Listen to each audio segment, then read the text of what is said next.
Thank you all for being here. My name is Nia McAllister, and I'm the Public Programs Manager at the Museum of the African Diaspora.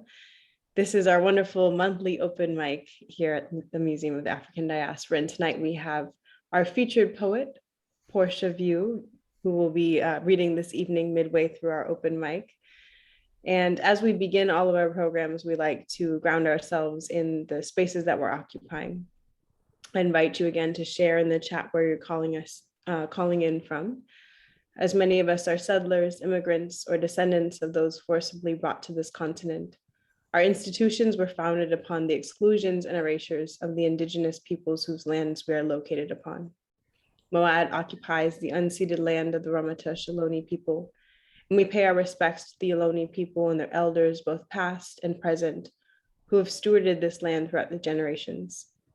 We encourage everyone to learn more about the native lands that you occupy by visiting nativeland.ca, and we'll share that resource in the chat as well.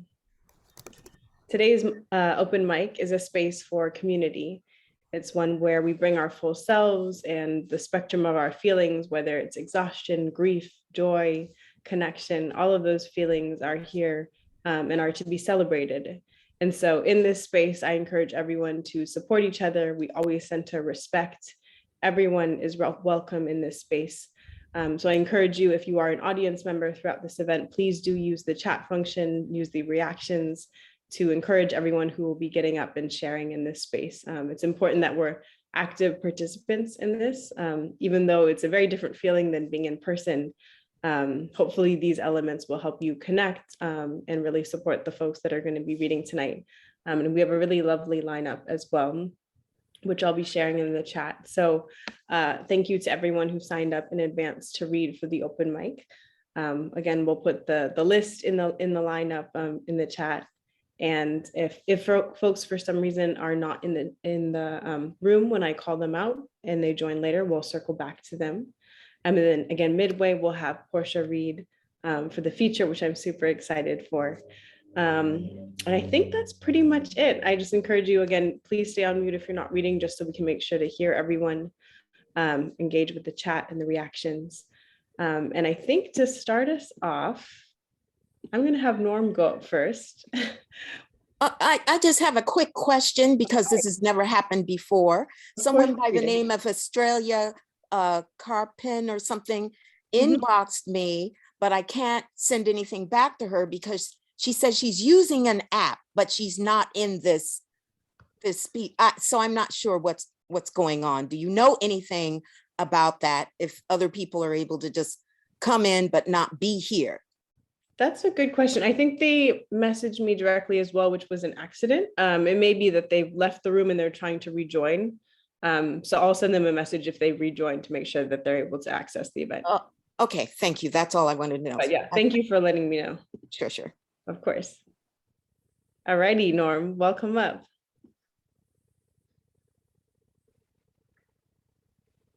Okay. This is that space. You know, this is a wonderful place, and I'm sorry it only happens once a month. But moving forward, there is some new stuff here. And first piece, a personal earthquake. I open my eyes, trace your aura with peripheral vision. The ground shakes. Awareness focused where my roots enter Earth's womb, and the ground shakes. My foot slides from under the covers, hovers before reaching the floor, and the ground shakes. I close my eyes in meditation. Breath becomes my fuel, and the ground shakes.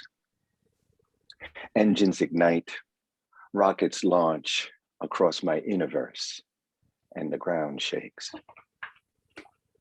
The love in my heart becomes gravity. Hugs surround hugs in layers of last hugs, and the ground shakes. Mother Earth keeps us close, feels neglected. She weeps, and the ground shakes. Next piece. A smiling totem. Silence makes me a silent target. Fear used to wear my mouth like a set of false teeth. Fear wore the bully hat. Sometimes fear was my first villain. Sometimes fear was my neighbor's abused son. Sometimes fear is the leader of the dog tribe that wears white hoods. A false belief that my silence kept the victim's scent from mingling with the foul air sweating off my body. Fear recognized my pheromones, the sound of a lamb's bleat carried on a breeze, a full-fledged appetizer before the main course. When the words in my poetry connect with the cartilage and sinew of a conscious mind, I see fearmongers drop their weapons, melt their armor, dismantle the authority fear had embedded in muscle memory. Without fear in mind, I am not a block of wood. I am an ocean. Peace. Yeah. Thank you so much, Norm, for starting us off. It's always wonderful to hear your poetry. Thank you, Sarah. Thank you. Next up, I would like to invite Dion Jamal up to the mic. Welcome. Thank you so much for having me. My name is Dion Jamal. This piece is from a place of fatherhood, of being a father that's involved with my children. And what comes with that is some of the generational stuff that I brought to the table as at times can rear its head, and it's a hard pill to swallow because you try your best not for it to happen, but it does. And this is called Generational Cuts. I'm sitting at my desk enjoying the cross breeze, a welcome reprieve. It drives uninvited hot, salty tears running down desperate, chiseled chocolate features. My youngest son is cutting himself, cutting an aggravated flesh, searching for a connection to this unknown stranger that inhabits his physique. Tyrants, cortisol, and ego wage war, jockeying for space in this young host, snatching up territory in a fragile psyche with a tenacious vengeance and anger. The cold steel feels justified sliding across pure, suffer, confused, unheard brown skin. I wonder if he knows that each cut reopens scars I carry. Each hidden incision I feel, I'm familiar with wanting to leave, to feel something other than a normalized hollow state of existence, or so we think. Me, same age, same dimly lit bathroom, same generational steel against same DNA. We, young, gifted, unapologetically Black, angry at life, missing my mama. Often misdiagnosed ADHD is secretly creativity in its infancy. In me, you, as PTSD knocks loud, hope yells even louder. Decibels break blockades of self-doubt as we try to rise to the occasion, flying beyond every obstacle and obstruction. We consider it an honor to be given such a pivotal role, leaping over like Carmel Cover, Russell Westbrook angels, taking it to the cup, a cup that overflows with love's healing libations, giving salve to generational lacerations. Thank you for your time. Thank you so much for sharing that piece and sharing your story. Thank you. Next up, I would like to invite S.K. Williams up to the mic. Welcome. Let me get my microphone open. Thank you. Hi, I'm S.K. Williams. I'm also known as Gary Woman Poet. I'm a Garifuna from Belize by way of Honduras and Guatemala. And so I am going to share a couple of excerpts of poems that I'm writing right now I'm having a lot of dreams um, from my captured ancestors. Garifuna people are a maroon people formerly from the island of St. Vincent. We were exiled by the British in I believe 1781 to Central America. So here are a couple of my pieces. They're mainly about my people. Garifuna people are very discriminated against in Central America. One of the terms that we are called is Carib, because we used to be known as Black Carib, and then we became Garifuna, which is Black Carib in our own language. And Carib is equivalent to the N-word. So my first piece is about that. It's called Transformation. Carib, though it sounded like cherub, the plump round babies that were the guardians of the soul and the heart.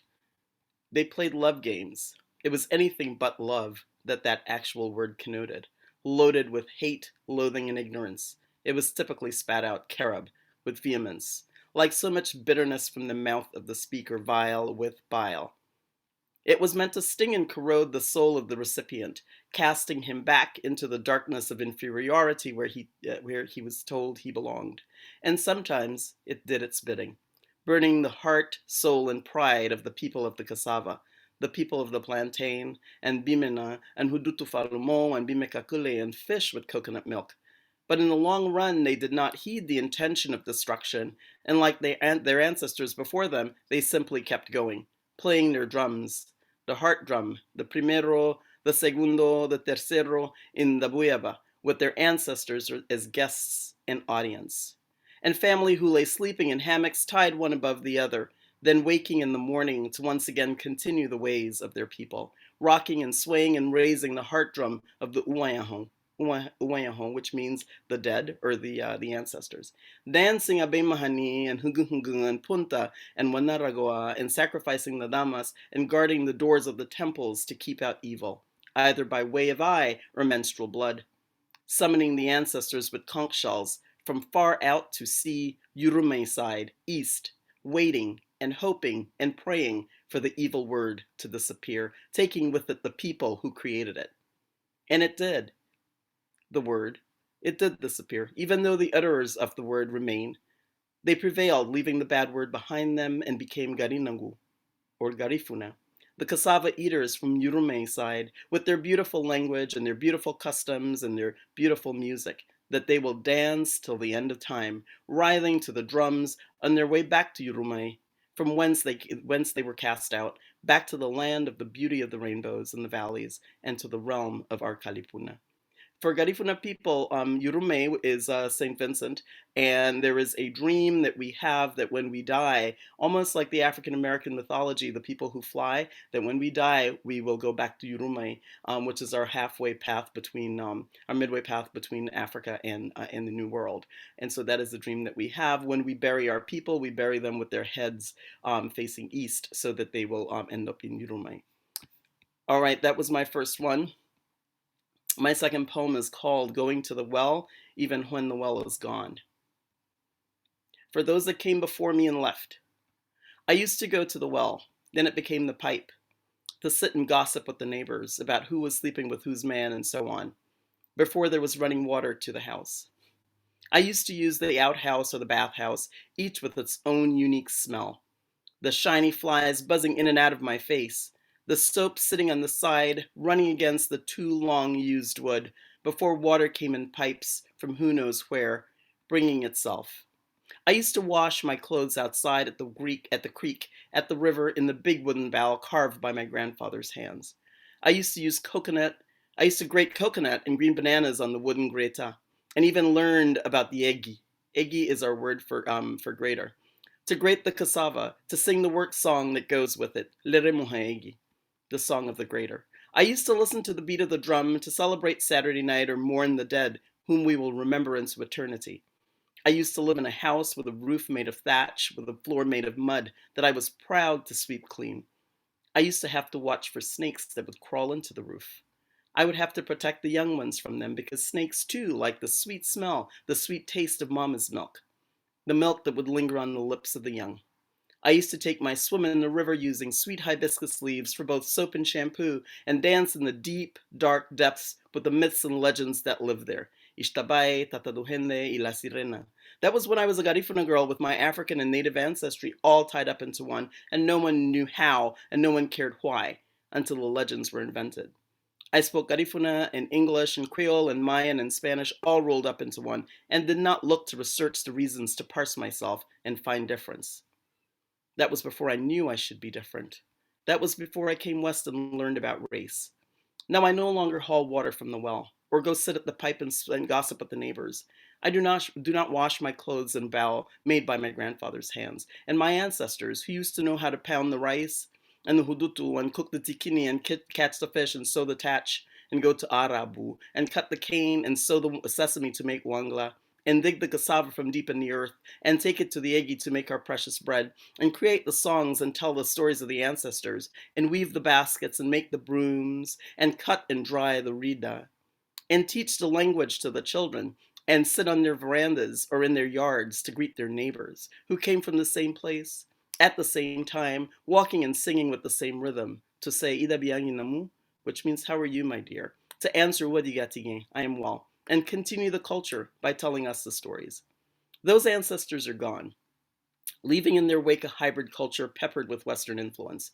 Now I live in the North with its coldness of culture of place of face, where race is the thing we live by and stories are told in books, not passed on by word of mouth or dreams, trampling upon my Garifuna sensibilities of self, of place, of pace, of race.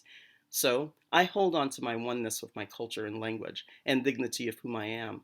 That when the one who stole the land that was once plowed by red hands hisses to me that this is not my birthplace, not my birthright, that I, immigrant me, has come to take jobs, that I, immigrant me, should or must go home, I can. Because I have a home, a sense of place, a knowledge of races, of face and roots, a place at the well, a place that I know will welcome me back with my progeny born abroad, not knowing my language or having my sense of place and home. I know I can go home and plant my feet in the soil and know that I can yet again call it home, even though the well is gone, taking with it the people that I knew and loved, that created the me that is me. I can go home again and start up as if I'd never left, even though many things are new and different, and the pipe no longer exists, so I can sit and gossip with the neighbors about who's taken whose woman or man, and whose child is not really his. I can go home again, even though the well is gone. That's my second one.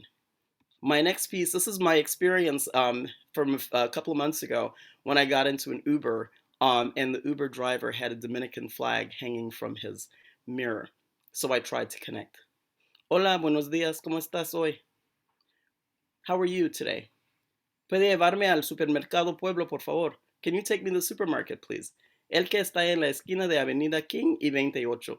The one on the corner of King Avenue and I guess that was Martin Luther King Avenue and 28th. I'm bubbly as I step into the car, excited for the wonderful traditional ingredients that I will buy that will find their way into my staple food. It took several seconds before he could collect himself, before I realized he had lost himself in the me that did not fit his expectations, to ask rudely, ¿Cómo es que hablas español? How is it that you speak Spanish? What do you mean, I asked. Well, you are black, he spat back, offended. Eres morena. I am? I asked, smiling to myself, looking in disbelief at the skin on my arm, the brownness of my face, the blackness of my eyes, the kinkiness of my hair, the Africanness of me. Sí, soy morena como usted.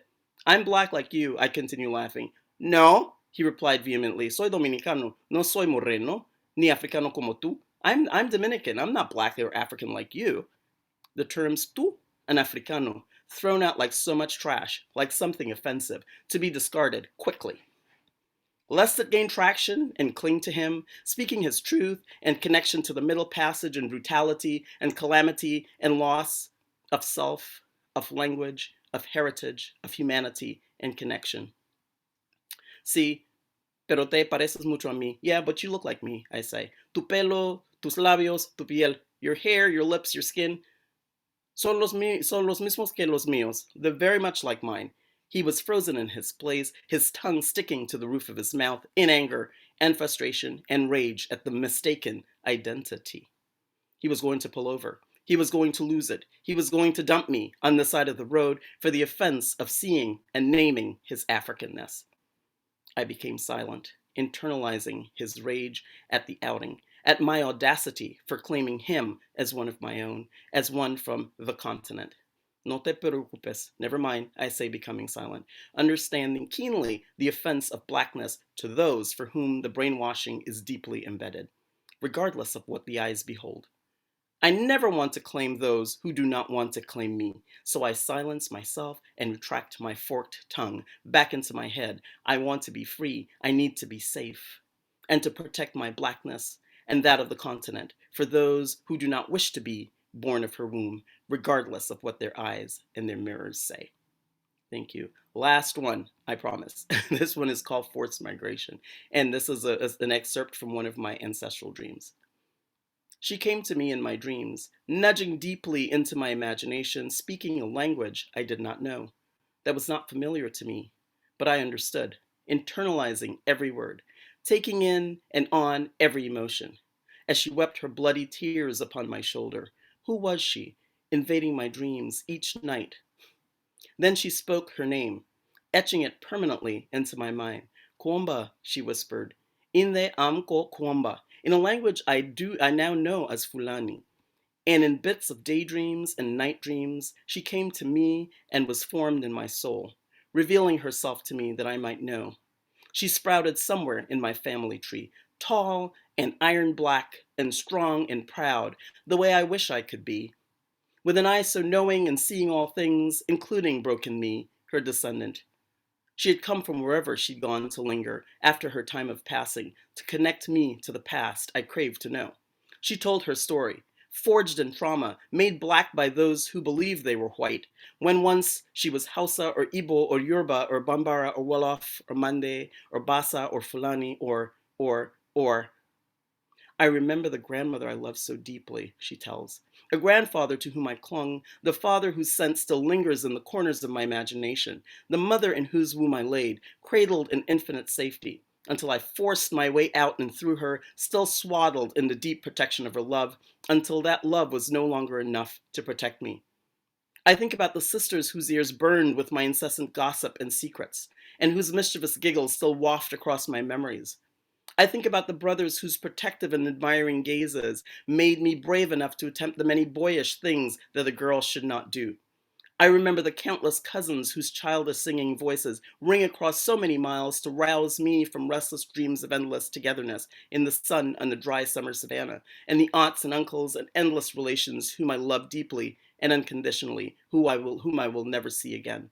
As I lay in the darkness, chained to another whom I do not know, covered in my perspiration, wallowing in my urine and feces and vomit, being dragged across this ocean, leaving my people and my language and my lives and my loves and my dignity behind me, kidnapped. It is a word I will come to know, and slave will become my new identity, eventually losing all memory of whom I used to be, the mother of someone, the daughter of another, the sister of many, the grandmother of those yet to be born, whom I will never know. Kidnapped. Kwamba. I hold your trauma within my bones and my genes. I think about so many people, Afro-descended, who do not swim or fear the water. Is it the trauma of drowning suffered by our ancestors who were kidnapped and forced onto ships, stripped of their dignity and themselves and the bloodlines and the names and their languages? Driven to such despair at the devastating loss that they would rather drown in bottomless oceans than live subjugated for eternity. It is this fear and despair that I have inherited that lies buried deep in my DNA. Thank you. That's it for me. Thank you so, so much for sharing all of those pieces and the legacy that you bring with you in those words. Thank you. Next up, I would like to invite Sylvia Blaylock up to the mic. Welcome, Sylvia.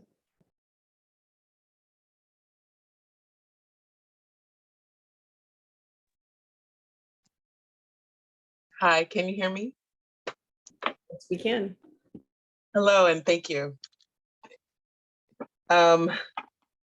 First piece, you had to be there, unfettered in many colors, sisters, aunts, mothers, together. Them fabulous and in our spaces gathered together, taking our places, thrones and altars will wear our essence. We did and did not show our hair. We did and did not care. And it was all right to be the beauty immersion We did and didn't have touch-ups in person. You had to be there. Hugs and tears, words and wisdom, spirits as full as bellies, to abundance, we danced. You really had to be there. And that's dedicated to the Empowering Women of Color Conference at UC Berkeley. Thank you to all those wonderful sisters. It was awesome. The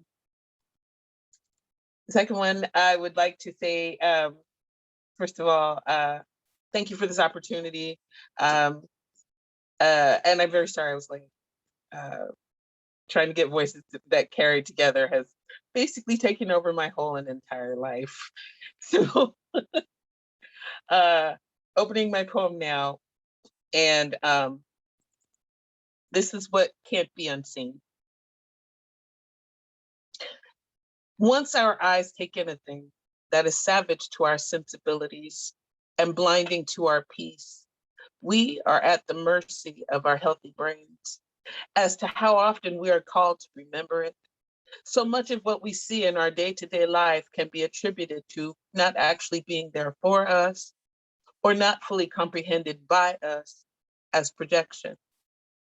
Like movies running on top of our lives, we relive some things on the surface of the reality we find ourselves in. So much so that we become accustomed to the presence of what we see over and over. This is more real to us than those once in a lifetime moments that are happening in our lives like substrate. In this way, memories rule our patterns. When we bear witness to what we can't turn away from or had no choice in witnessing, we have a burn to our retinas, an etching to our corneas, an encoding in our vitreous humor, an infusion in our aqueous humor, and without extraction, we are unable to see past it without, in some ways, re-experiencing it. Because it is a memory that is impactful, we are not given the choice of whether we would like to know this thing. We are forced to experience it whenever it is triggered, wherever it is triggered.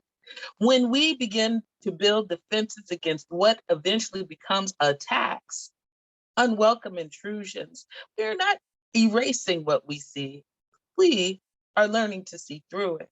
We develop the ability to see reality on the other side of these things. We tune them out. We avoid certain things that trigger. We alter our schedules to allow sleep to come with aid. We do not speak of it, and we don't allow it to be spoken of. We press on. But when we write down that not triggering event and our feelings around it, when we choose to see not the thing, but its atmosphere, when we avert our eyes from the crash and we witness all else around it, we allow our eyes to see something known, and we ease out of our minds the world we create around the thing that haunts us. I'm going to stop there. But I'm going to thank you very much. That is half of my poem, What Can't Be Unseen. Thank you all. Thank you so much, Sylvia. That was lovely. And I hope to hear the other half at a future date as well. Thank you. Next up, I would like to invite Allie Jones up to the mic. Welcome, Allie. Thank you, Nia. Thank you, everyone. It's beautiful to be here. I'm submitting my thesis today, so I was like, "Ooh, I was almost like Nia, I can't make it," but I was like, you know what? This is perfect. This perfect place to be. So I'm gonna share some pieces and slide over to hear the feature portion. I'm so excited. All right, this is Ndedi B. When a sparrow cries, a soul flies silently. In the greenest pastures covered by warm rays beaming. Hummingbirds stand still in observance, in reverence for the stars who no longer burn with the light that never fades. Generational grief in my bones, hope that phrase, dismembered memory, unspoken knowing in my hair, we say so much more, shouting wild, vision blurred. The simulations tilting, the matrix shifting. Artifacts shrill of sacrifice, cloudy countenance. Regret creeps out of your eardrum steady and resounding, White noise tingles straight to the temporal lobe. I hope you dance and sing les chansons de joie et d'amour profonde. Pas de soucis, pas de larmes, rien qu'une souris qui allume. J'espère que tu vas bien, même si vous ne savez pas comment.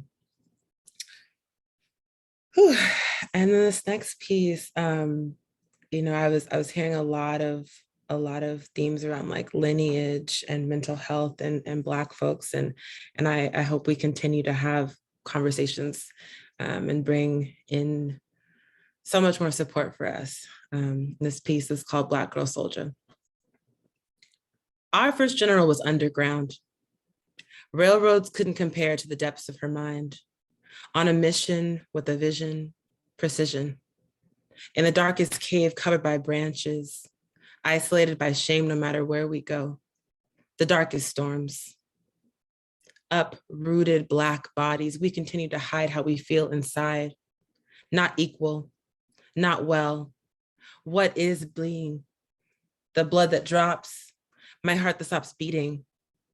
Beating emotions and strength from this Black vessel, gasping for air, craving help, someone to care, anyone to see that you are not invincible. Sold and conditioned, hanging on by a noose with no room to break loose from the labels you didn't ask for. Martyr complex, struggling to catch your breath under waters of expectation. Bury your pain to survive. They can't relate. Dissociate. Nuclear fractures, familial disasters armed with silence, surrounded by never-ending violence. Haven't we had enough? Faking like we're fine, struggling in pride, told to hide our wounds inside. Self-inflicted crimes, the deepest roots. Admiral abolitionist writer, wells of information filled her books, on a crusade for justice, fighting to resist before a balled up fist. Truth of liberation, asphyxiation. We are the seeds from strange fruit, lemon trees in the summer breeze hemorrhaging from the root. Under leaves of ignorance, our minds assassinated, our souls kidnapped, our bodies raped. There is no escape from the scars, this skin. When can we begin to heal, to feel, to just be free? In the caves where birds wish to sing, Harriet, Ida, Billy, Nina, shape-shifting trauma into triumph. Gardenias bloom across the street. Cope or heal.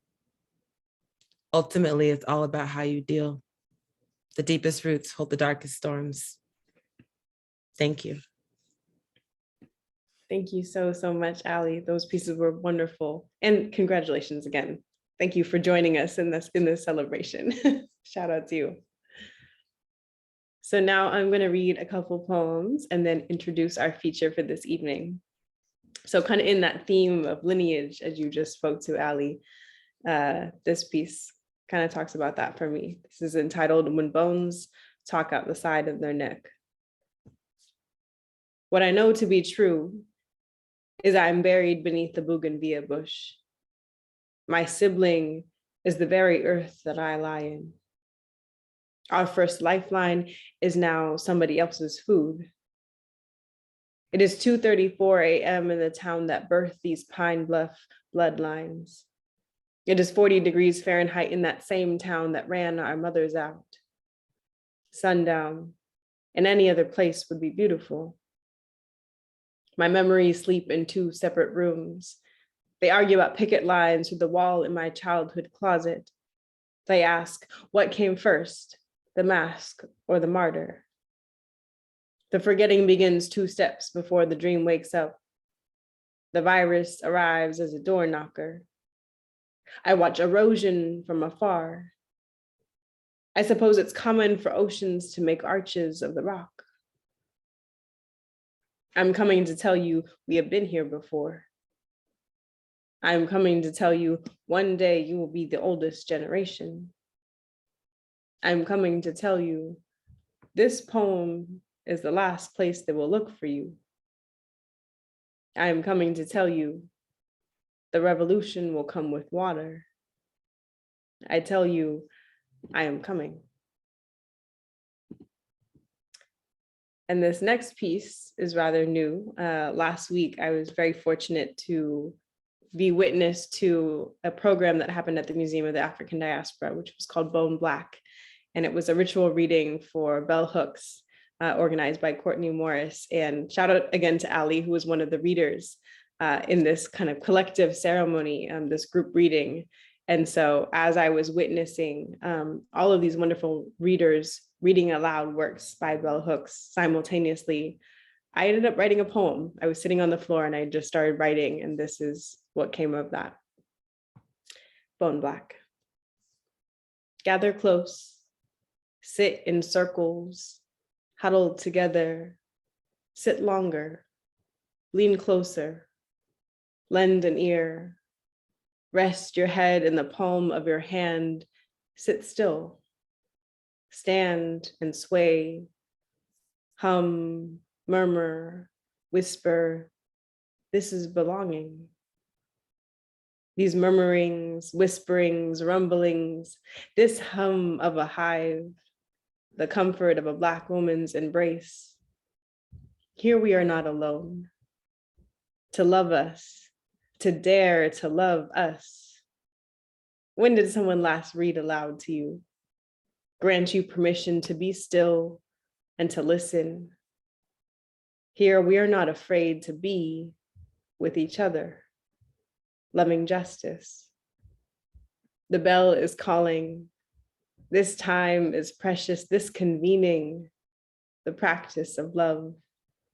We are intimate in this gathering, in our gathering, a conducted stillness, an organized arrival. There is no fear in love. Glory is to sit beside you in this blood red company, body to body, bone black. Thank you. And with that, it is my honor to introduce our featured reader this night. Porsche Veu, aka the Poetic Activist, is an unapologetic author, motivational speaker, facilitator, and artist from Oakland, California, with a passion for God, creative arts, DEI, social justice, and mental and emotional health, especially among BIPOC and women.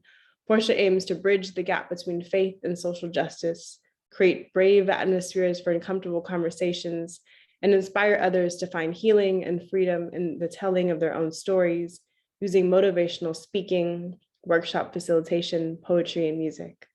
Her mantra to live by is erase shame, tell your story, which comes from her debut book, Two Kinds of Fire, a story of pain and overcoming told through poetry. Welcome, Porsche. Thank you, Nia. Drop me in the deepest, darkest part of the ocean, where even evil hides in fear and prey. The waters wash away my existence. You could never drown my spirit. Wrap my neck in the strongest rope your hands could find, pulling and suffocating until tears race down my face and wait for my fiery soul to separate from my body. You could never control my voice. Strip me of everything every human being deserves: love, respect, understanding. Leave me standing naked with nothing but laughter seeping into my ears. You could never take away my dignity. I am here. We are here to stay. Happy Thursday, y'all. It's so good to be here. Again, thank you for that introduction. My name is Porsche Veu, aka the Poetic Activist. You can follow me on Instagram at the Poetic Activist. My friends always make fun of me for plugging myself, but I tell them if I don't promote myself, who will? You know what I'm saying? So shout out to me. I am so happy to be here. It's funny because last year I quit my job. So this is what I do full time. I'm a poet an artist, a speaker, workshop facilitator full time now. But I found lately I've been doing a lot of workshop facilitating and just business type stuff. So it's good to be here in a space where it's just chill. I can just share some poems. I am sharing all new poems, I believe, except for one poem tonight. So y'all getting that exclusive. So shout out to y'all. These are never before heard poems. So I'm gonna go ahead and jump into my first legit piece. First of all, I'm someone who thrives on the energy of a crowd. So obviously we're virtual, but that does not mean you can stop giving the energy. So if something resonates with you, if I say something that hits or is relatable, go ahead and get some snaps. Go ahead and put something in the chat. Go ahead and put some reactions. Even if I don't see you, I can feel it. I can feel it in my spirit that you with me, that you engage. So go ahead and do that. This first piece I'm gonna spit, it's called Dear Poetry. And so I've been a spoken word artist now for about 7 years, going on 7 years. And I've been doing this professionally. And so during the pandemic, it was so much going on. I felt like I hadn't sat down and really just wrote in a while. Like, it was just like, I found myself only writing when I was getting paid to do so. And it wasn't really the love of it. And so I started thinking about my relationship with poetry. And I was like, well, part of me, I don't want to get stuck in the box of only being known as a poet. And I felt like a lot of people were just like, oh yeah, she's a poet, she's a spoken word artist. I'm like, I do a whole bunch of other stuff. And I felt like poetry was kind of almost in a sense holding me back, which doesn't really make sense to me because I'm like, poetry is my life, but I had to sit and take some time to really just think about my relationship with it. So I wrote this piece, a poem to poetry, called Dear Poetry. So if you can relate, I hope you feel me. I know it's been a while. Know you like the back of my hand, but today you feel like stranger. Not completely, just enough to make me wonder about the last time we spent together abandoned. I think that's what I hear you say you feel. Like you were first priority turned second. Like being picked second to last on the kickball team, I miss you. And I know it doesn't seem like it, but would you believe me if I told you I've been tired? Too tired to have my brain tell my fingers to pick up a pen and write you. So drained that dancing with you would seem more a chore, forced rather than desired. I'd be a liar if I said I always care about you. On the surface, sometimes I don't. Like foam protector, I drop you and don't blink once because I know deep down you'll still be there. Put together. I'm sorry. Fair it isn't. But honestly, honesty has started to take over me something fierce, makes lying feel like dirt on my tongue. I can't do it.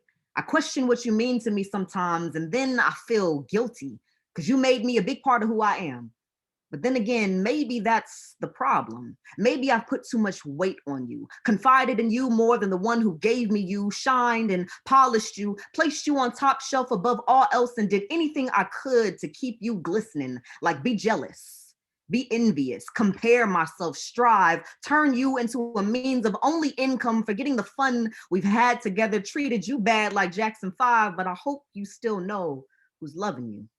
So much has fought for my attention and against my drive, my love. I am great with you.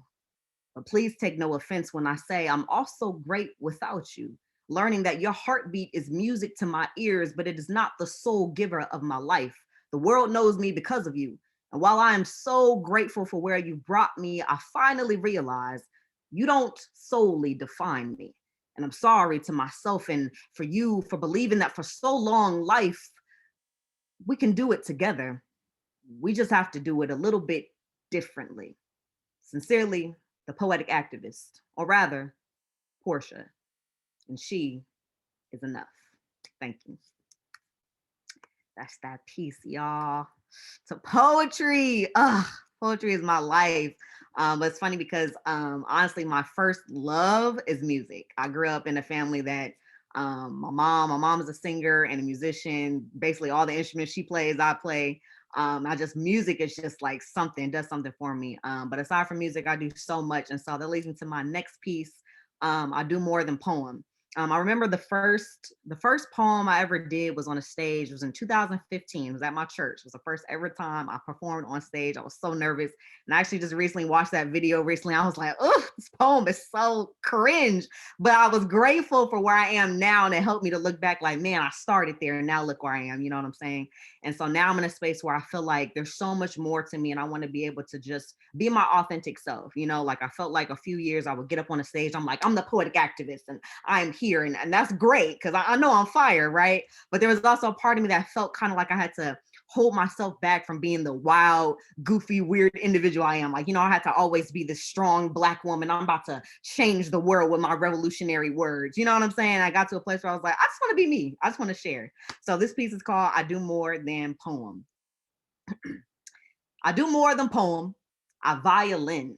Flick my wrist cross strings till they scream, Black girls can do this. I used to piano. Yeah, my first love had 88 keys, but I only needed one to unlock my dreams and imagination. Screw that little ugly box the world trying to keep me in. I do it all. I write, I sing, I rap, I breathe rhymes like bars as my oxygen. Inhale, exhale, masterpiece. I'm still trying to masterpiece. Poetic activist, first name Porsche, call me Master P. Make them say, the knowledge is power. And I'm about hella powerful now with all that I know. But I know I'm still weak because I don't know it all. Baby genius, they used to call me a know-it-all. But the one who knows something knows that he knows nothing at all, or whatever Erica said, bread. Sometimes my hands be extra hungry for that little piece of green paper that be lying, talking about in God we trust. When really the ones chasing after it be trusting in themselves, forgetting all about this supposed God they serve, that they really swerve, kick to the curb till they don't got none. Ironic. Played like bubonic is this society, all up in everybody else's business, book smart for no reason, Hermione, but I digress. In case you ain't noticed, sometimes I go off on tangents. Easy when you live on a planet where chaos is normal, but anyway, back to reality. I'm a big bag of everything. I love Jesus and the cross he died on, did the impossible, died for haters even after he got lied on, movie and TV fanatic. Probably need to pick up a book before I become an addict. All they do is cheat and trade, so I gave up pro sports years ago. Now my husband done painted me in red and gold. Sometimes I like animals more than I like people. But I'm an extrovert, so I admit I do like some people. Kendrick and Clark sisters, Kirk and Beyonce stay all up on my playlist in heavy rotation. I love going shopping, but designer is overrated. I don't pay full price for clothes, thank God for salvation. I like kickball and tennis and cards and board games. Can't nobody see me in Miss Pac-Man video games by the 80s.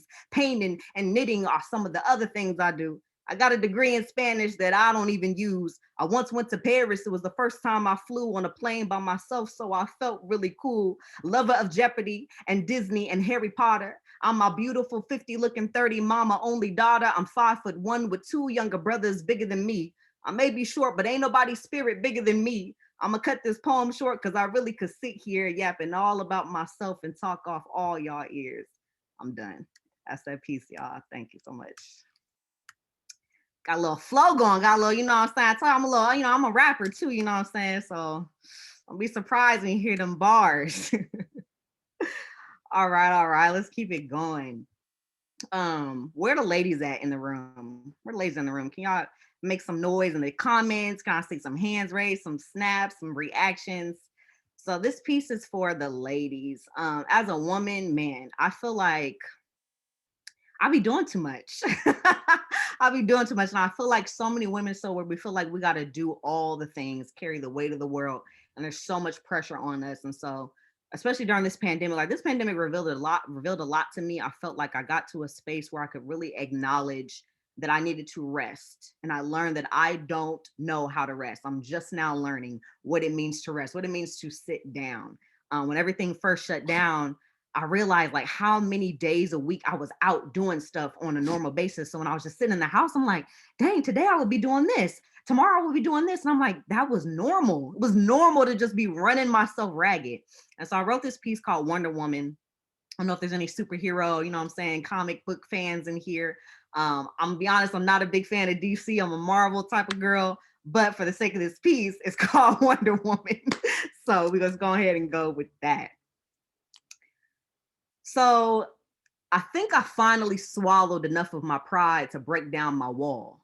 The one that once made my hands scar after building it with tears disguised as strength. Don't let them see you weak.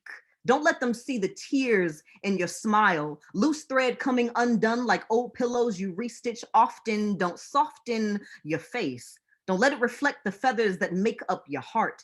Instead, let it rest like a female dog. Hard, lips giving off that feet shoulder width apart, hands to the front vibe. So sure of life, you wouldn't believe how sad the insides are. Don't sit down. Sitting means weakness. Sitting means you're tired. Sitting means you don't have the capacity to do what they already said you can't. You can't let them see you sweat, because that means you're nervous. And nervousness is a sign that you are incapable, inadequate, uncertain about how Wonder Woman you really are. See, this world will lasso your confidence the minute they see doubt in your eyes. How exhausting to be you and the version of woman they expect you to be you and everything else in between. I know too many women whose backs are broken from carrying the weight of the world. A world that forgets to smile and say thank you. A world that forgets to sit and ask, how are you doing? A world that forgets to grab tissues ready for heartache in the form of water to fall. They fall and they ready to pick them up. Tell me who gonna pick up us? The ones whose capes need constant mending. Trending used to be women wearing masks like we got it all together, but I think we're finally tired of lying. Tired of trying to keep our masks on. I'm at the point where I don't even care who sees me cry. The superhero in me will only die if I fail to acknowledge my kryptonite, so I change costumes from wall to vulnerable, from closed to open. I done spent too many years of my life choking on pride, and I'll tell you right now, I'm so imperfect, but far from worthless. And I finally understand that as a woman, the real strength is not always pushing through. It is not always lacing up your shoes to go fight battles they only use us at. Fake it till we make it type deal. No, the real strength be taking a breath and allowing ourselves to heal, being able to voice with no apology. Sometimes I can't be wonder. Sometimes I can only be woman. And that is more than enough. Thank you. Thank you, thank you, thank you. That's that piece, y'all. Taking a breath. Even when I do these poems, I'm like, I need to go slower and take a breath. Like, I'm one of those people that, like, I get on stage and I'm just going a mile a minute. I'm like, I'll be needing water after the first poem. But yes, I hope you feel that. I hope that my biggest prayer during this whole pandemic thing has been, I hope people learn to stop going through the motions and deeming what has been deemed normal to finally change that. You know what I'm saying? Like, it's been normal to just, we got to hustle, we got to go, we got to get our day started. And even just from the moment that I wake up in the morning, I'm like, how do I start my day? Like, what does my routine look like? And it ends up setting the tone for the rest of my day. And me and my husband were having a conversation. And I was like, man, like, sometimes I feel such a sense of urgency for everything. Like, everything's urgent. I'm like, everything is not urgent. There's some things that can wait. There's some things that I could do that tomorrow. I don't got to do that today, you know? So just learning to just breathe. So I hope y'all felt that. I'm gonna go ahead and jump into my next piece. So this is actually a little classic right here. I don't know if I could, my dog is actually asleep right here. I'm gonna wake him up. I'm gonna try to see him. This is my doggy. This is my puppy. He's not a puppy. He's 9 years old. He just turned 9 this month. And in honor of his birthday, I want to share my poem that is about him. His name is Caesar. And so, as Nia shared earlier, one of the biggest things I talk about is mental and emotional health. And I am such an advocate for people being able to be free and to heal and be free in that healing. You know, sometimes when we're trying to find freedom and healing, we still feel bound throughout because we feel like we got to hide our healing. We feel like we can't, I don't want people knowing what I'm going through. And so the first ever poem that I really shared where I was like, you know what, I'm gonna talk about myself. I'm gonna tell on myself and I'm gonna share what's really going on. It was about my dog. And so I dealt with depression years ago. You know, as a Black woman in the Black community, especially, you know, other communities of color, we don't talk about depression. We don't talk about mental health. At the time, I'm so glad in 2022, it's something that I feel like we talk about all the time now. And I love that. But at the time it was something to be ashamed of. Right. And so when I first got this dog, it was because I was scared to be alone in my house. In all honesty, y'all, like I was scared to be alone. I couldn't turn the lights off. So I was like, I need somebody here. I need a dog here with me. I just feel like I could get something from that. And so I got this dog, and man, I just feel like it was a gift from God. So I wrote this piece called Caesar, a poem about suicide. So trigger warning, I apologize in advance. But yeah, if you feel this piece, yeah, I just hope that it speaks to you. And the last thing I'll say before I start is that I finally got to a place where I can freely talk about this. You know, I could walk down the street and tell a stranger, hey, I used to be depressed. Look at me now, you know? And once upon a time, I felt like I had to be quiet about that. And so I just want to encourage anybody here, if there's something you're going through, I hope that you have somebody that can listen, that you feel like you can open up to, because I had that and now I'm able to be free in that. So this is called Caesar.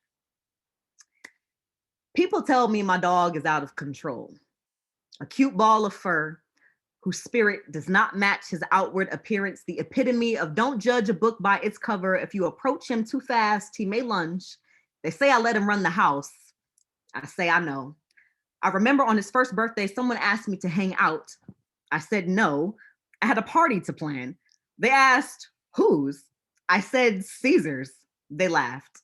I remember all the comments I got from the picture of his cake that I made from scratch, frosted with peanut butter and love, garnished with a C made out of carrots and my soul. Did you really light a candle for a dog? They said. Do you really let him sleep in your bed? They said. That's that white people stuff. They didn't know that this little mixed breed, constantly barking at everything walking, refusing to put on his collar when it's time to go, growling like a savage when I tell him, give me the chicken bone he got out of the garbage, saved me from myself. They don't know that I used to sit on the couch staring at cream walls I thought were smiling evilly, sitting in empty corners full of eyes, rolled into a ball, lying on a bed of thorns, singing to my thoughts tunes of, would it be so bad if you were no longer here? They don't know that I would go to work and whisper to my feet, today is the day you will finally accidentally walk in front of the bus. They don't know that sometimes when I was with them, I wasn't really with them. It was my Black body playing dress up, dressing up as normal, dressing up as life is a box of chocolates, dressing up as strong. Because being Black means you don't have emotional heart attacks. Brown skin means depression does not exist. See, we don't go to therapists, just suck it up and get over it. They don't know that he would come in my house and crouch, arms out, smelling like the brimstone from which he'd come, saying, just come to Papa. And I'd contemplate his offer, staring at sharp blades, humming to myself, sweet dreams must be made of this. They don't know that I so believe that the God I believe in further proved himself when he sent me that lady who no longer wanted the cute ball of fur, whose spirit did not match his outward appearance. They don't know that I too was a false ball of strength whose spirit did not match her outward appearance. When an animal has a way of making you feel like life is worth living more than any human can, you realize how stupid you can look for baking him a cupcake with frosting and love and carrots and a soul and care not what they may think. You realize your words become a shield, defending yourself against their swords dipped in, it's just a dog flame. So a cupcake and my covers covered in Chihuahua Terrier follicles is the least I can offer him for helping me stay. Thank you. Say hi, Caesar. Say bye. Hey, people. He's so over me. He's like, I'm trying to sleep, trying to show me off to people. That's that piece, y'all. Yeah, this dog is my fave. He gets on my nerves. He really gets on my nerves. But I love this dog. And I couldn't imagine life without him. I feel like we've been through so much. And yeah, so especially, you know, being a Black person, I found this Instagram and it's literally just the best account I follow. It's called Black People with Pets or something like that. And I'm just like, yes, Black people do love animals. Like, let's stop this, you know, circulating this lie that Black people don't do animals. And not everybody is like that. Some of us love animals. So that is one of my favorite pieces ever. All right, moving on, got a few more pieces. And I'm gonna go ahead and get out the way. So this next piece is dedicated to a year. It's called 30 and it's dedicated to the year 30. I turned 30 earlier this year in January. And I was so excited about it. Like, there was a point in time where I was so like, oh my God, I'm about to be 30. What am I doing with my life? And I remember sharing that with my dad once and he was like, literally you wrote a book, you've done this, you've done that. He's going through all these accomplishments and things I've done. I'm like, yeah, you're right, I have. And I had to really sit and think about, well, what does 30 mean? Why am I so anxious about becoming 30? Like, what is that? And I got so pissed off, y'all. I got to a place where I was like, why do we have this idea of what we're supposed to have accomplished by the time we're 30? Like, who came up with that? And so I was like, I'm writing a poem. And so this is called 30, and it's dedicated to anybody who, feels like they're approaching this year, not even just 30, but approaching this year in their age where it's like, oh my God, it feels daunting. It feels like, why, what am I doing with my life? I feel like at no age is the arrival point. I feel like at 90 years old, there's still gonna be more, you know what I'm saying, for us to do. So this piece is called 30. 30, the age this world has beat into our brains, serving as the median between success and failure. Have no shame spinning in the desert of love, thirsty for marriage before 3-0 hits. Spread legs to birth career and kids before you get over the hill. Spend tens of thousands of green on a degree you ain't even finna use just because they said to. Then pick all the pieces of your discouragement and depression up off the floor and swallow them whole. Don't forget to make a chore out of trying to beautify your credit score. Where did this come from? The idea that your late 20s defines you. Let me remind you that time don't always mean much. Stop it. Half of us are still soul searching, still learning how to walk on our own without holding mama or daddy's hand. I've been paying rent since 19. Independent woman who hates the idea of needing help. I'm too old to not have it all figured out, so they say. Plagued with echoing thoughts of everything I should have done by now, everything I should have overcome by now. Somehow I managed to make big moves, then still try to prove my worth. Last week's reached goal is old. Never bask in my accomplishments, too eager to move on to the next, and yet satisfaction still be myth.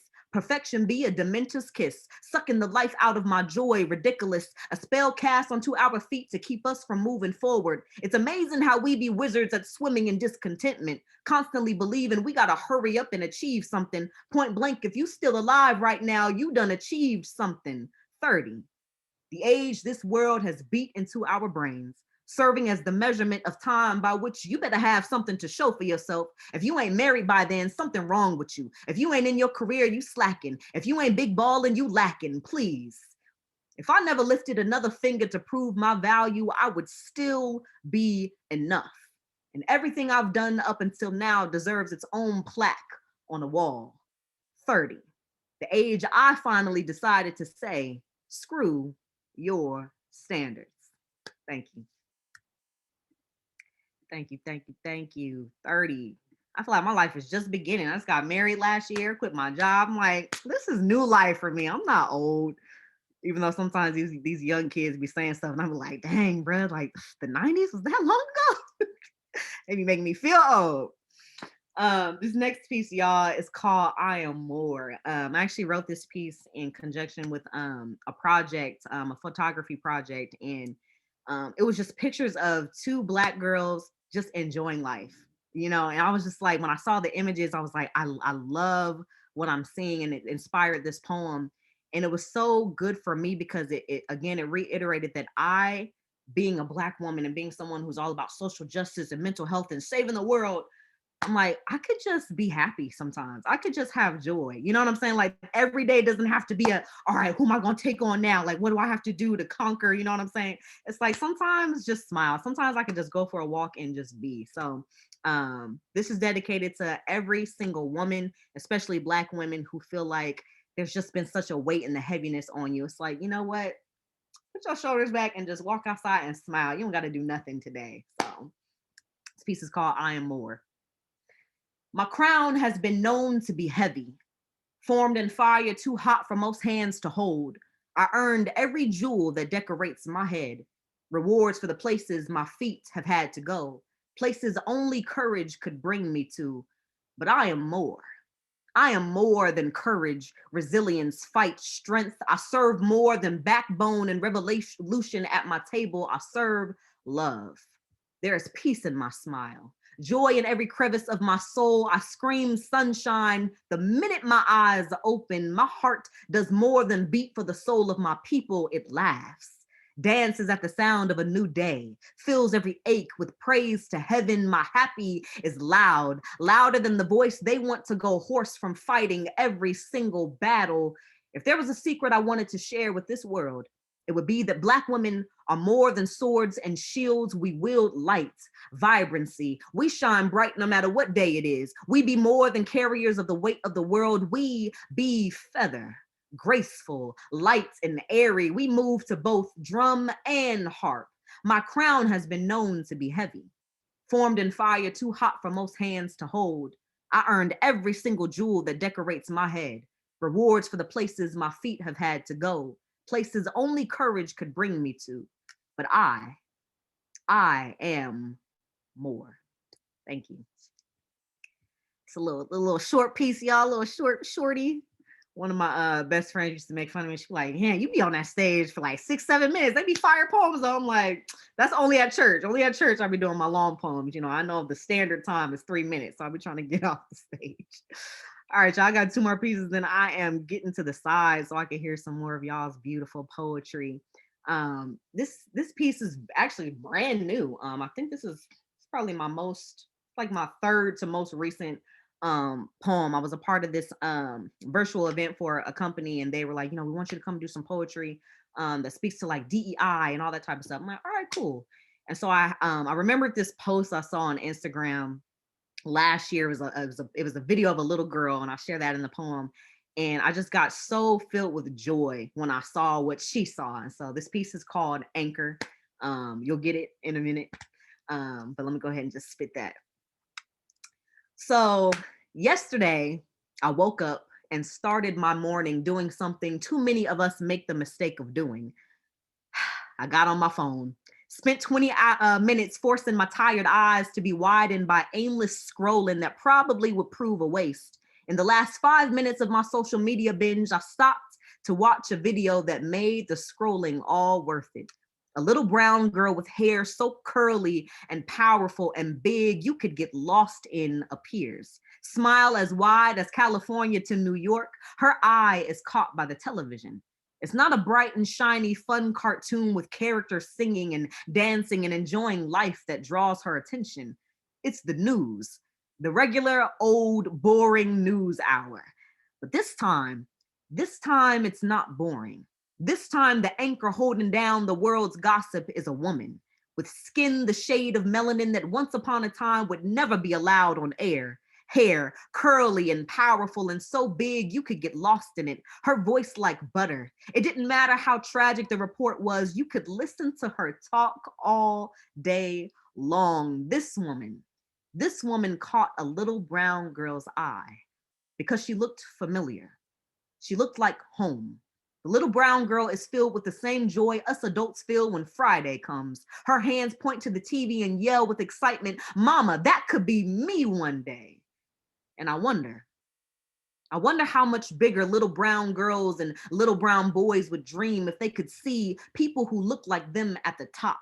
How many applications would be filled by those who check off the boxes of color for the C-suite positions? How many I can'ts could be tossed in the trash instead of resumes with black and brown names on the header? How many hearts would be rid of the discouragement felt from the assumption that they were just the assistant and not the CEO? I remember in elementary, we were often asked, what do you want to be when you grow up?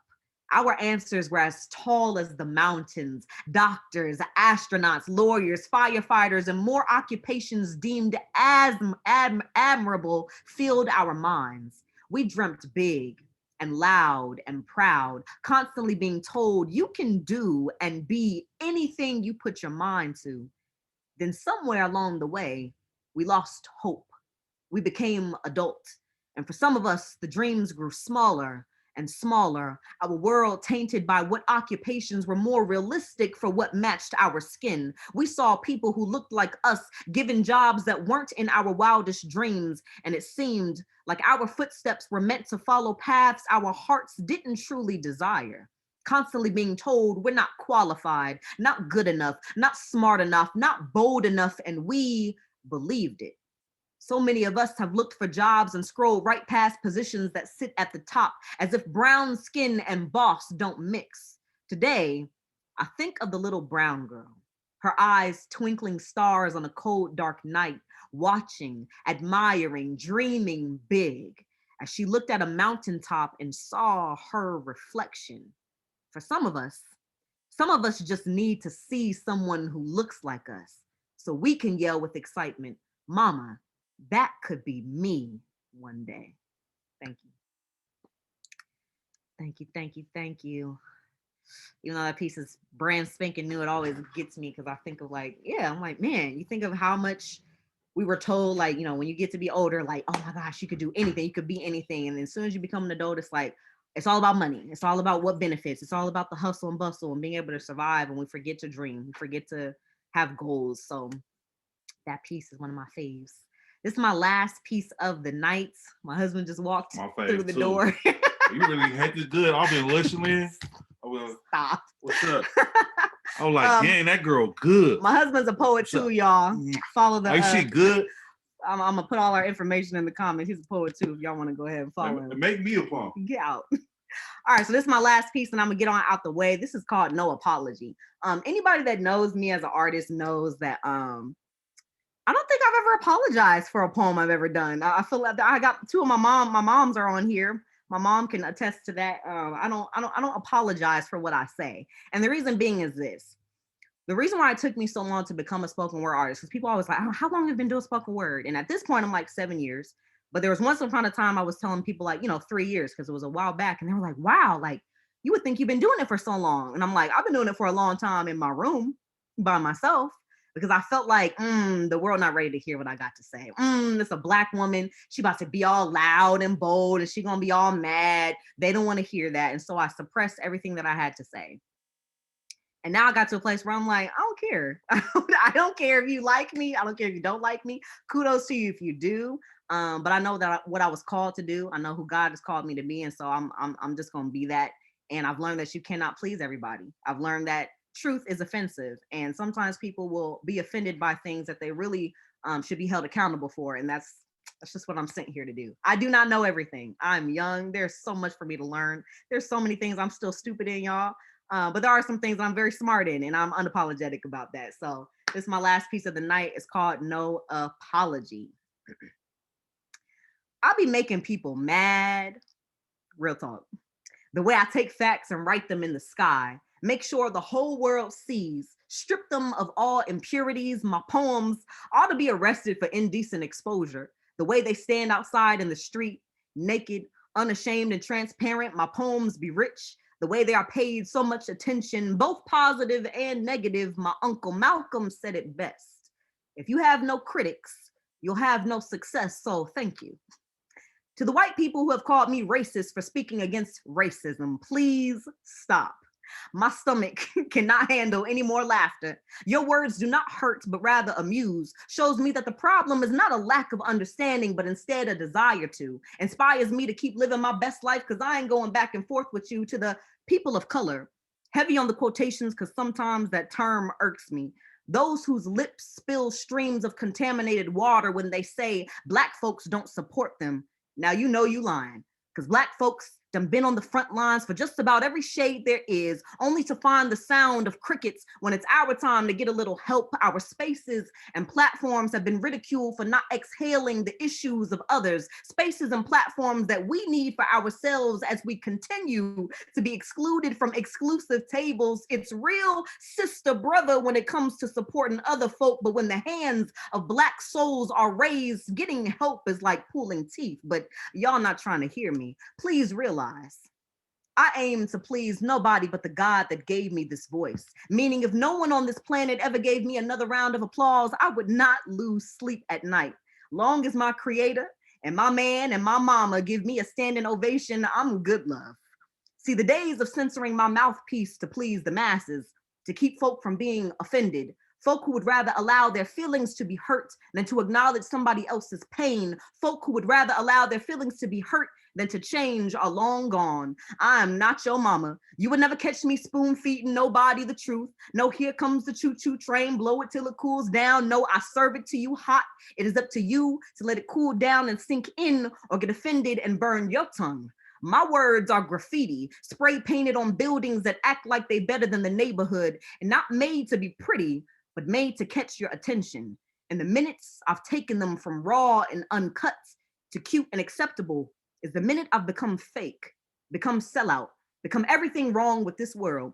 But don't worry, that will never happen. You gon' get it how I give it. It amazes me how folks will get mad at us for creating our own seats to our own tables, but still never offer us one at theirs. And beware of the ones who say they got you, the ally whose wokeness starts to become a problem. There is a Judas in every bunch, and I have no problem being like Christ and calling them out. There is no doubt in my mind that this poem will still go over a few heads. This poem will probably have somebody going ham in my comments again like Kermit. Ain't it sad that truth almost always feels like an attack when you don't want to be held accountable? But oh well, I gives no apology. My words are not a pillow to be fluffed so that you will be comfortable enough to sit down. My words are the fire beneath your behind that should make you want to jump up and say something is burning. My name is Porsche Veu, aka the Poetic Activist, y'all. Thank you so much for your time. I'm gonna go ahead and put Wow, thank you so much, Porsche. That was absolutely incredible. What a lineup. Just what, wow. Thank you so much for gracing this stage, bringing your whole self for all of those poems. Before we move on in the open mic, I do want to give you this opportunity to shout out any other events, any places people can follow and support your work. Just plug yourself, please. Oh, yes, plug. The Poetic Activist, follow me on Instagram. You can check out my website, thepoeticactivist.com. I got some things coming up, not confirmed yet, but some things coming up, in-person events as well as virtual, as well as some new art and work coming out. This is actually more exclusive, y'all. I'm working on a novel. I put it down for a while, so I'm picking that back up. So hopefully it'll be out by next year, but I am working on that as well as some other things. You can also check me out on Apple Music and Spotify, anywhere music is. Check out my album. My album is under my maiden name, Porsche Kelly, so that's where you'll find me. But I'll put all that information in the chat below. Thank you so much, Nia, for having me. Amazing. Thank you so much. And everyone who's here in the audience, please do follow all those links. Go and support Porsche and all of her work. Thank you again. Alrighty, I'm going to put the second half of our lineup in the chat and invite up Aquila M. Lewis Ross to start us off. Oh, that was so beautiful. Everything that you have said, Porsche, thank you so much. And everybody who did their thing earlier, you guys have really energized my spirit. I needed it for sure. Yes, so I'm really glad to be able to be here and share some words. I'm actually gonna start with a poem. I've been trying really hard to do this 30-30 this year. This year, for some reason, things aren't being fluid for me, but this is a poem that I did do during this 30-30, and it's called Lover of Words. When love calls, speak back in ancient tongue. Sacred truth discovered in our youth, spoken oath under the willow tree. I remember when love had a purpose, a reason to rhyme and thrive, just because we thought it should. An incubator of new life. We were pregnant with a desired legacy. I felt her there in my womb, moving with each syllable while I recited rhymes, seeking words and their meaning, trying to understand the rhythm of life. I needed her to live the life I couldn't. I wondered, will she be a lover of words too? I still can't wait until we collaborate on some manifestos.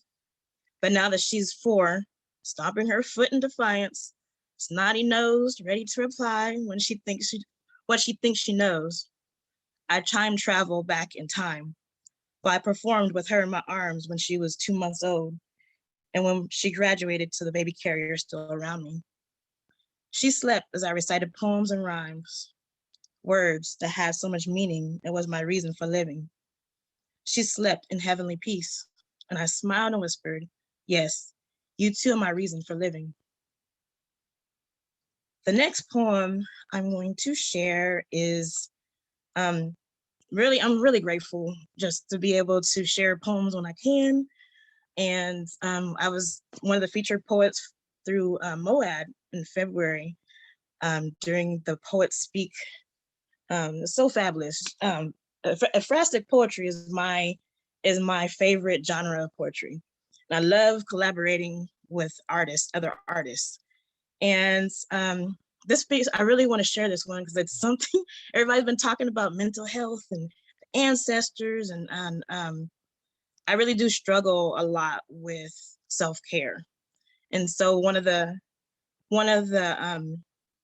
visual art was an amazing piece that just called to me, and it's called My Piece, written in response to Self-Care Sunday by Billy Zengewa.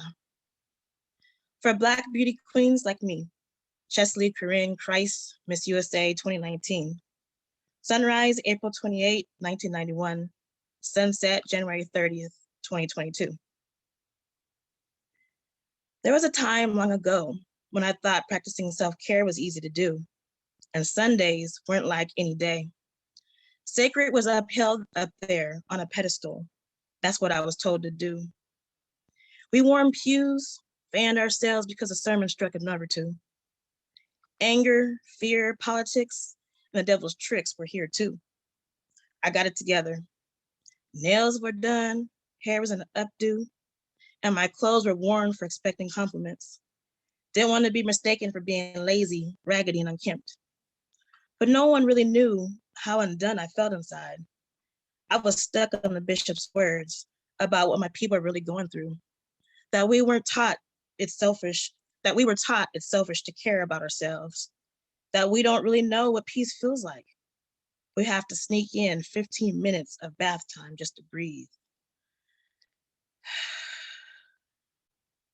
Sunday has never been a day of rest for Black people, and self-care has never been easy.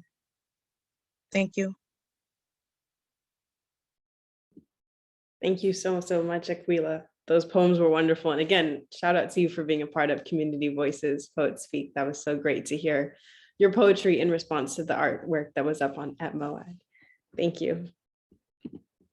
Next up, I would like to invite Abdul Kenyatta up to the mic. Welcome. Nope, you're still on mute.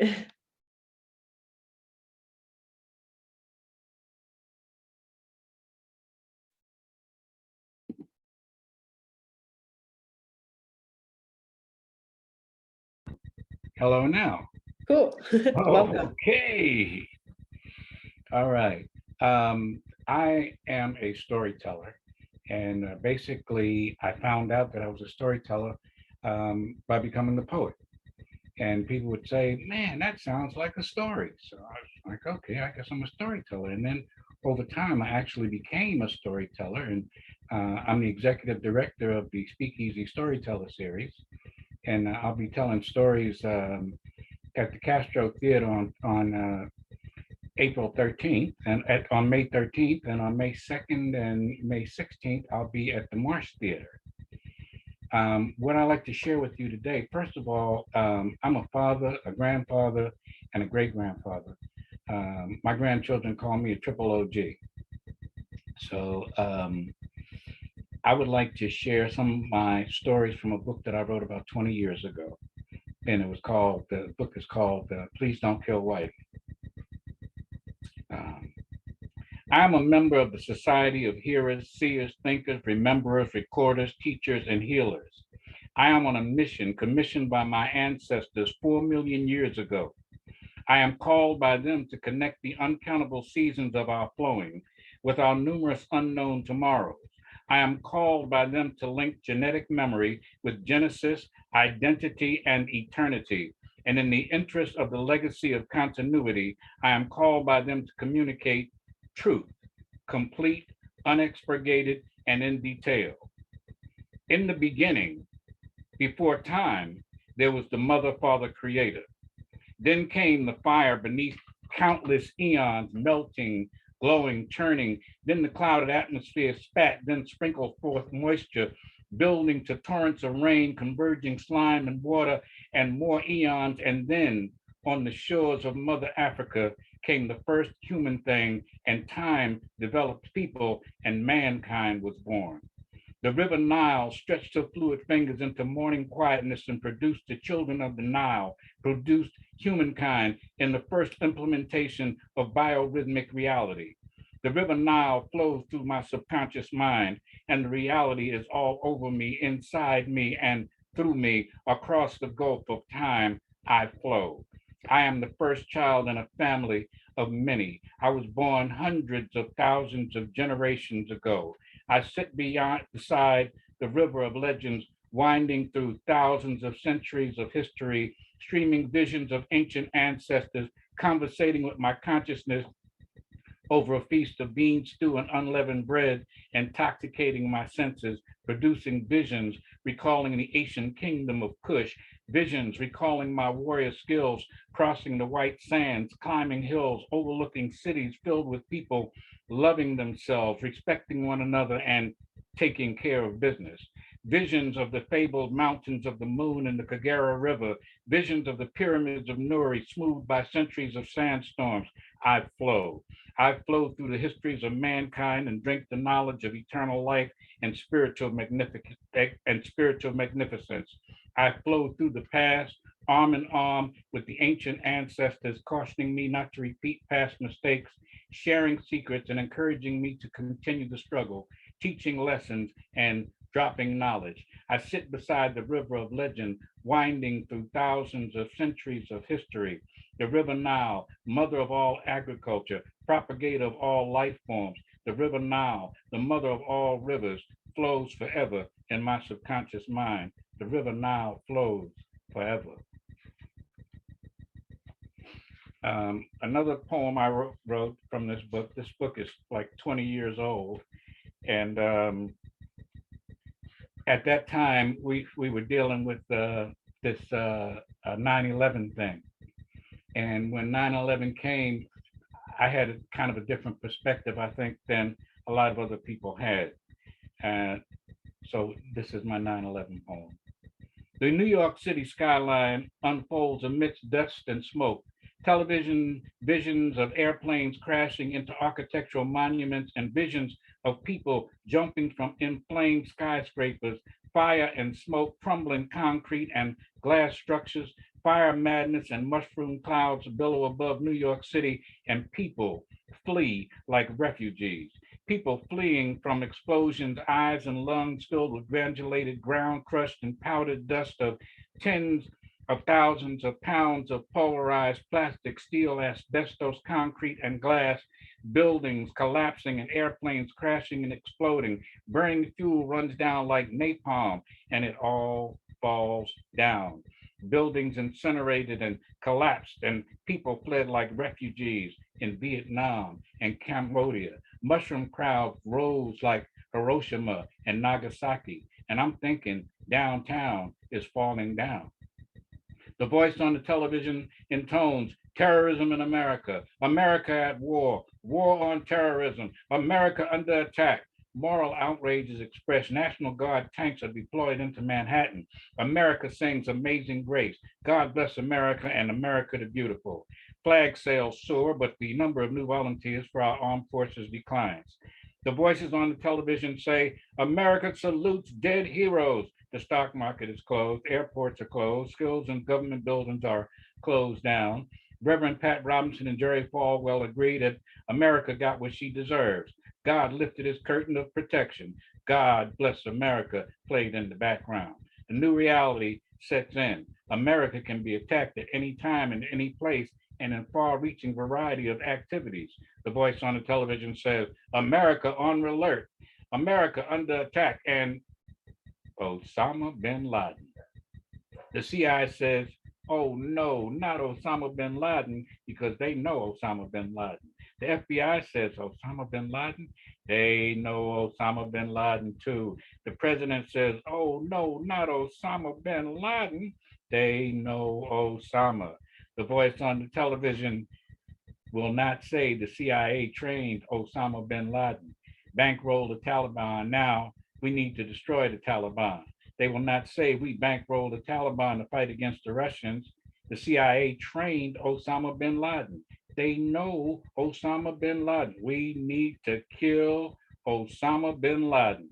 A choir sings the Star Spangled Banner. President Bush says we do not need to change or examine our policies in the Middle East. We need a crusade for justice. Choirs sing, glory, glory, hallelujah. Thank you so much. Thank you so, so much for sharing those poems and your storytelling. Appreciate you being here. Thank you. Next up, I would like to invite Raymond Nat Turner up to the mic. Welcome, Raymond. Hey, Nia, what's going on? Good to be part of the mix again. I'm going to do one piece, and it's called Shh. And it's about war and propaganda. In this case, the war in Ukraine that Russia is waging. It could just as easily be about the war NATO and the US waged on Libya, or the war in the Congo, or war in Ethiopia. I think for us as ordinary working folk, we should be opposed to war anywhere, any unjust wars, and that includes domestic wars, just like when I call it George Floyd summer, when people all over the world hit the streets in solidarity with the movement for Black lives in the US. People of all various hues and ages and orientations and so forth were out in the street protesting, a 9-minute televised lynching. So anyway, this piece is about the war that Russia is waging, and it is being called, it's a war of propaganda too, because they are saying that it isn't a war. They're not even calling it a war. They're calling it a special military operation. And all the death and destruction, they say, is fake, is staged and all that. So anyway, this piece addresses that. The epigraph is by the late San Francisco poet Jack Hirschman, and it reads as follows, quote, "If you don't have a broken heart, get one," unquote. Jack Hirschman. Quiet on the set, roll sound rolling, roll camera speed, marker, action. Shh, quiet on the set. Quit crying. What, are you stupid? Haven't you heard of stuntmen, special effects? These are actors, great actors studied under Stanislavski. This is staged, a cast of thousands. Why, this mass evacuation straight out of Eisenstein. Actors were instructed to flash back on family photos in their backpacks, think about tricycles, toys, stuffed animals left behind with baby books, keepsakes, clothes, and favorite foods. Shh, quiet on the set. Quit crying. This ain't no Amos and Andy operation like Libya, Ethiopia, the Congo, or Aleppo. This is major. Armorers, grips, gaffers, casting directors, script supervisors, catering crew, special effects alone cost more than most films. Surround sound, realism's off the chain. The bomb, huh?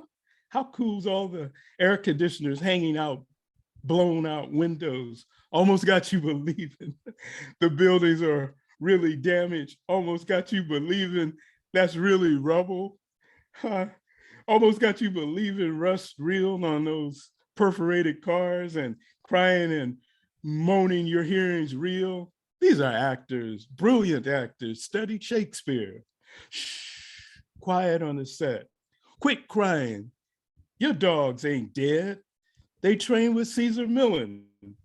They'll rise up running like Lassie, barking like Toto, partying Spuds McKenzie style. At the Stentorian command, cut. Your photographer friend and the young journalist who frequented the coffee shop ain't dead.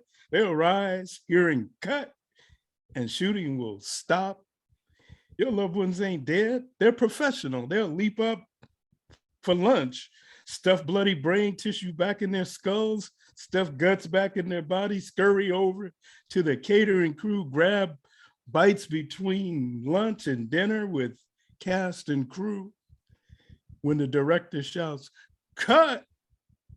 Wow, isn't this stage shit cool? Shh, quiet on the set. Quit crying. Dig the dancing stormtroopers, the combat Chippendales, rootin' rebels dancing the denazify. Must be a musical. Springtime, anyone? Wait, watch Ringling Brothers of Rhetoric riding dragons, donkeys, elephants, pandas, and bears from history while rattling off hat sizes of czars and other minutiae.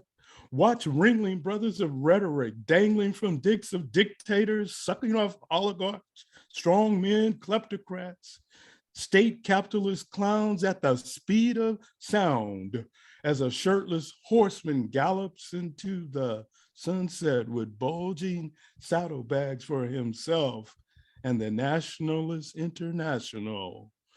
Shh.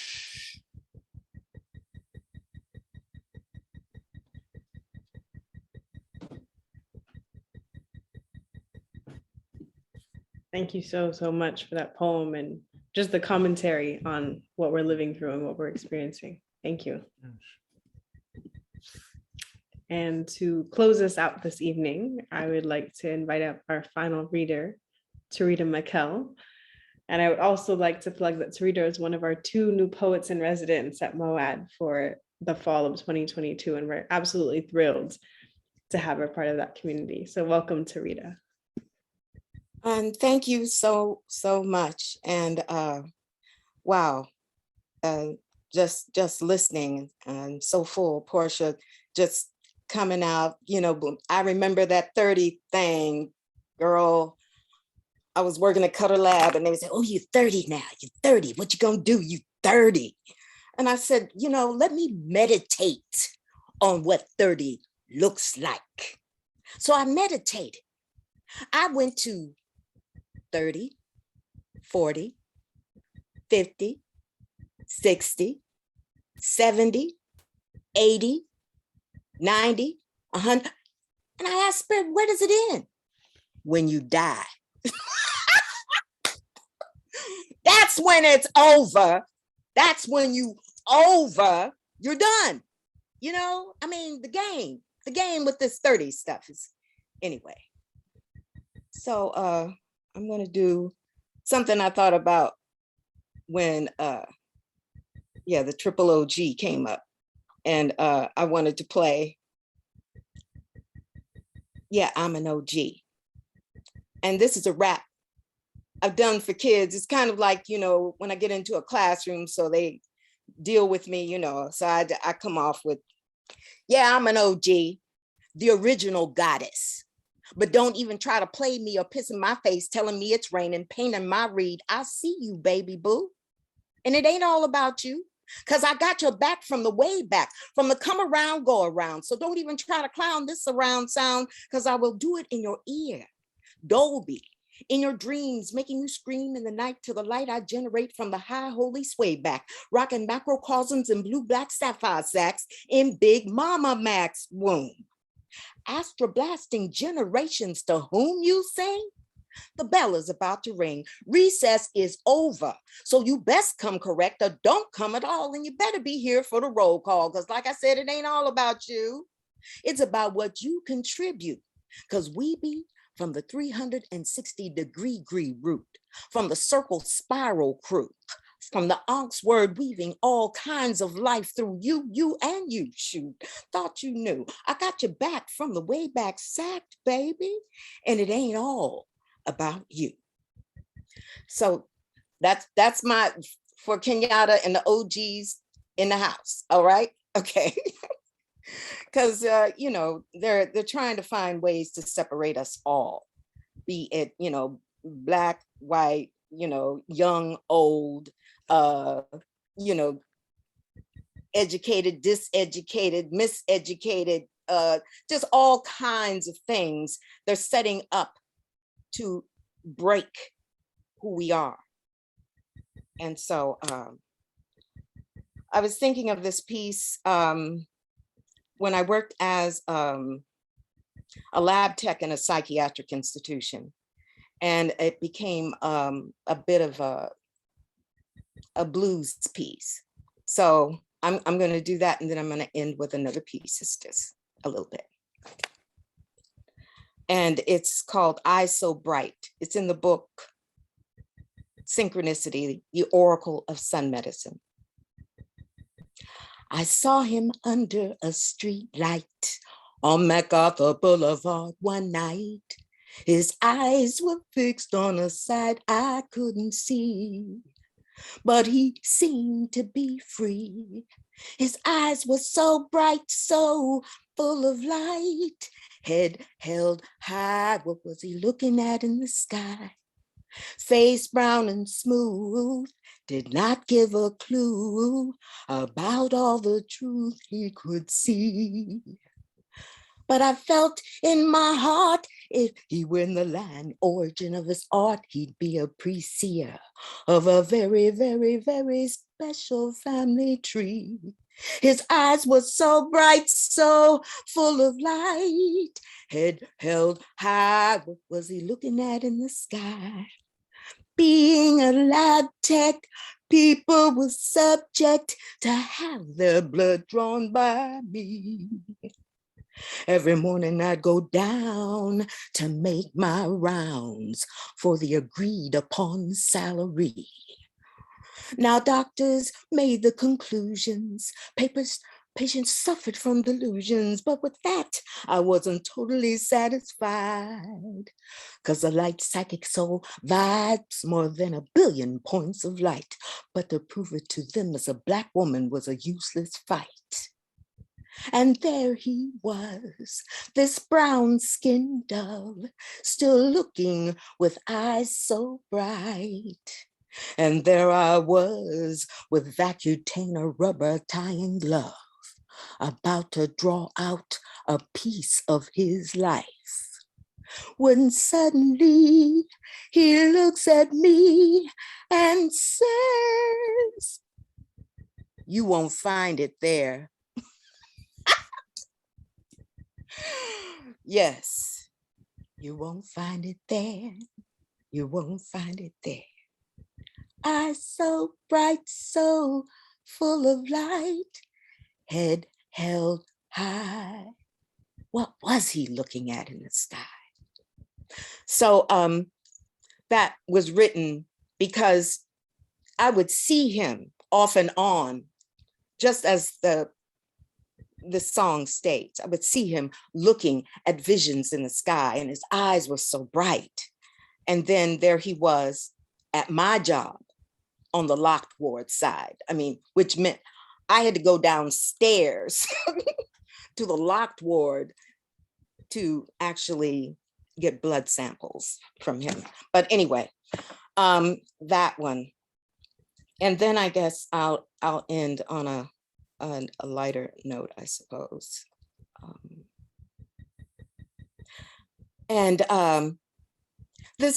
I'll dedicate this to Porsche. Okay. And let me just get a sip.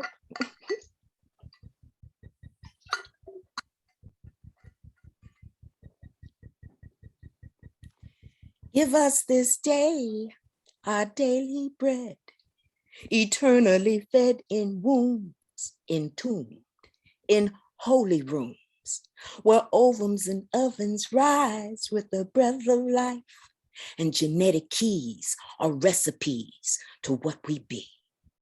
Give us this day our daily bread, words authored by mother tongues wed, Beams of light, flight of ships, holy water seas of men to sail and swim ashore and bore a tree of life. And give us this day our daily bread. Posterity for heredity said, give light for lives, 'cause blood and bone is made wise. Toned by lights, fed to eyes and ears to hear and fear no one. To eat for strength every day, earth, water, winds, and sun, and give us this day our daily bread. We carry the sacred bowls and are fed. The rainbows be us. The breath of life sees us and gives us this day our daily bread. Bread of heaven, feed us till we want no more. And that was actually for everybody. I'm focusing on Porsche because it just came up, that particular piece. But Nia, everyone, yes, thank you. Thank you so much to Rita for all of the poems and just leaving us on that note and in this space. I think I say this every single time at open mic, but I feel so full, genuinely, being in all of your company, and for everyone who shared today, and for everyone who's been an active participant in the audience, affirming everyone who's come up and read on the open mic. So thank you all for being here. Thank you again, Porsche, for being our feature this evening. So incredible to hear your work. And please, again, everyone, do continue supporting Porsche's work. Show up to future events, check out her page, all of the above. We got to support each other in this community. This is an ongoing series. So as Elizabeth shared in the chat, next month, we will be having open mic again on May 12th. And we have our feature, Tiana Braswell. So please do come support that event. Sign up to read as well. On the website link, there's a place for you to sign up to be part of our open mic lineup. But this is just one of many series that we have at the museum. So please do check out our website, come to our programming. If you are able to come in person, come visit the museum and our new 4 exhibitions that are on view. Also, we do value your feedback. So we're going to drop a link for our program survey in the chat. Please take a couple minutes to fill that out. Everyone who fills out the survey is in a raffle to get a gift card to the online bookstore at the museum. So that could be your next poetry book, perhaps. So please do take a few moments to fill that out and let us know what you think about the program, what more you would like to see from the museum. And lastly, do stay engaged, whether that's through becoming a member, coming to our programming, giving a donation to the museum. We appreciate all of those ways of supporting the work that we do. And we shared more information about how you can support us in those ways. So thank you all for being here, and I hope to see you all very soon. Take care. Thank you.